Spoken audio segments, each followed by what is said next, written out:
Now I want to know what you will not do free returns on.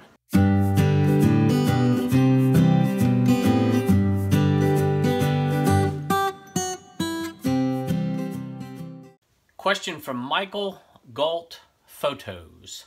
How long is too long to hold on to something? And this comes from that video that I did on the how-to list a week or so ago, clearing out old eBay inventory, 4 tips.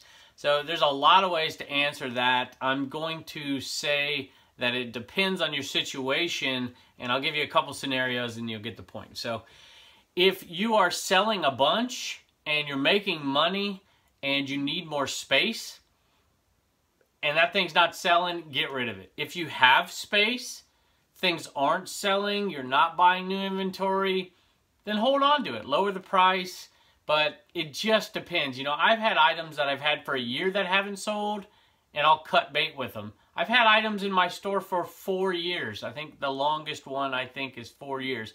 It was a multiple, so it has sold a few times, don't get me wrong, but they haven't sold out in 4 years. Let me just say it that way.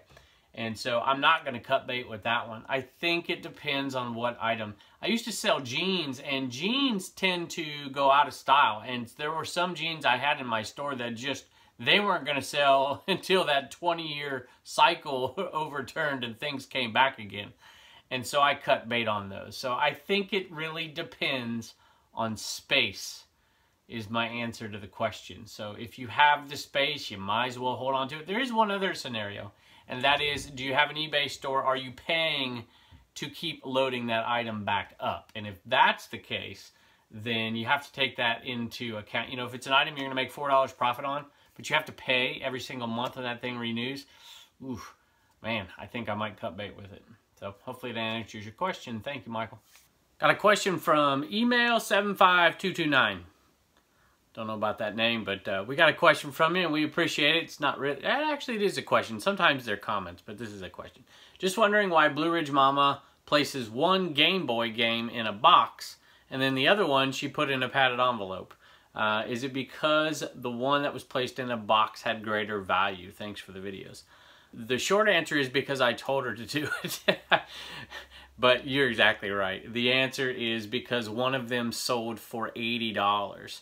And the other one sold for $10.95, and it would be fine. I think she put, I can't remember. Sometimes I like to put a little plastic around, a little poly, and then bubble, and then stick it in a box if it's a really expensive game, just to be sure. You just never know. Something could hit at the right angle, and it could damage it, and it's an $80 sale.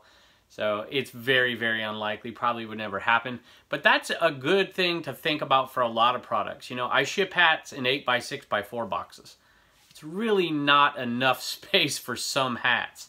But, you know, you take a hat like this right here, and it's already, you know, whatever. You know, it's nothing big. You sell it for 10 bucks. You stick it in 8x6x4 and it presses down a little bit on it, it pops back up. But if I've sold a hat that is like a collector type hat, if I sold like that John Deere hat I sold for 290 bucks or 250 or whatever it was, I would not put that in an 8x6x4. I would find a bigger box, and the 10 by 8x6 or 10 by 6 by, I can't remember. There's another one out there, and I would ship that. So if you sell an expensive item, take extra precaution. Plus, the person invested a lot of money. It's better to ship it out in a classier way, in a better way, in a way that they would be pleased when they got it. If it's, you know, if I buy something for $4 plus shipping, you know, if it gets there safe, I'm fine and dandy. So that's basically, and you answered your own question. So thanks so much. I got a question from Jamie Lee. Hi, I was wondering about the clipboard. My trusty clipboard over here.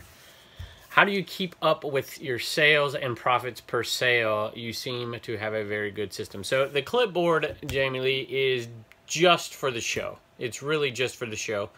I think it's a good idea for people to do this every once in a while. I think it's good for beginners to actually keep track of each and every item exactly, putting down exactly how much they made, putting down the exact numbers in PayPal, using a spreadsheet, using whatever you want to do, even writing it down. Now, that's totally above and beyond everything that I do for taxes. So I have a different system for taxes. It's my system. I've been using it forever, and it works, and I have an accountant. but it is not about that. That clipboard's not about that. The clipboard is just getting a feel for one particular sale so that you have knowledge and experience, so you know what you can do in the future and what's worth your time and what's worth your effort to make the money you're going to make. So plus I think it's kind of neat for people to see the process. And I actually made predictions of most of these sales, almost every one that I keep track of. I make a prediction at the beginning to see how close I am to actually being correct. And I'm usually pretty darn close. It's because I've been doing it for quite a while, and it's a good way to practice figuring out how to bundle items and price them together. So anyway, Jamie, thanks for the question. I appreciate it. All right, I have a question from Norma. She says, thanks for all the videos. Struggling a little bit with shipping. She has a question. When you mail a puzzle, would you put another box around it or just wrap around it in bubble or whatever? So normally I would put it in another box and it would probably ship priority mail. I mean, 99% of the time. But with these particular puzzles that I've been doing lately, they're not exactly collector's items, and I'm trying to unload them. So I listed them, and I put first class shipping, and I put in a listing, hey, if you're looking to get this to save it in the box for some reason, then you don't want to buy this because I'm shipping it first class, and you're paying first class rates because I'm trying to make it competitive and get it out the door. So I think the key is if you have an item like that that's not really something that's a collector's going to keep, list it first class, but put it in the description and maybe even contact the buyer beforehand so they know in advance. And that's typically what I do with them. So thanks for the question. I have a question from Jack Doodles. How do you ship the Grateful Dead CD that is in the cardboard sleeve, just in a small bubble envelope? Actually, I don't even use that. I go cheaper than that. I mean, sometimes I do. I shouldn't say I don't. So I get some cardboard back there, and I cut it out just to be slightly larger than this, because this bag is slightly larger than that, and so it fits in there pretty snug so that any edge of the CD can't slide out. And then we fold it over really tight like that. That's how I ship it out. Never had any trouble with it. So I wouldn't do that with a plastic case CD though. I would find a different option for that. So hopefully that helps. I got a question from Mark and a question from email 75229, and they're basically the same question, I think. Now I want to know what you will not do free returns on. Basically, items that I know aren't working. I don't do free returns on items I know don't. If I'm selling it as is for parts, or, you know, I know it's not working, you know it's not working, it's in the description, I'm not going to give you a return because it's not working. And there may be a few others, but I'm going to have to think about that. So basically, as is for parts not working, I'm not giving you a return. I feel like I've answered this already. If I have, forgive me. Sandra Gray, do you get paid if people skip ads in your videos? Short answer is yes. If the videos are, if the ads are watched, I get a little bit more. So there's the short answer. But I said before in the other one, if you're sick and tired of seeing the same Macari ad, you could skip it. But I have a question from Tessie. She says, and this was off of the Regional A, Regional B video I did last week, or 2 weeks ago at this point. Are you allowed to use Region A box to ship anywhere in the United States, or is it limited to a certain area? So that's why people don't use it, is because of that particular question. So here's why it's called a region box, because it's going to go out with a 2-pound rate with a different price depending on which region, but it can go to any region. So any region at all based on a 2-pound weight. So absolutely you can send it anywhere. Thanks for the question. I got a question from Bubblegum Card Club. Love the name. I remember going down to 7-Eleven. I would drive my bike down there. We get a pack of cards and a Slurpee, and we do it every single day during the summer. Let's say 1987.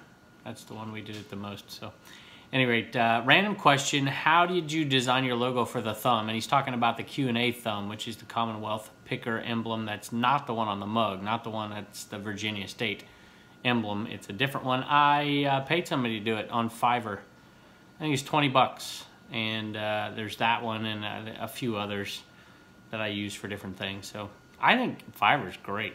I loved it. So it was a pretty easy experience too. A question from Vegas Rod. So when I do the actual shipping, I have a 6-pound item and it's going in a region A box. Do I enter the weight as 6 pounds or 2 pounds? To be honest with you, I don't think it matters what you put. Once you pick the Region A box, which by the way is under carrier packages. At the top of the shipping page it says custom or carrier packages. Hit carrier packages and then look at the bottom of the shipping page and it says compare all services, and you will find the options there. I think once you hit the Region A box, it doesn't matter what the weight is. I think that's right. Try it.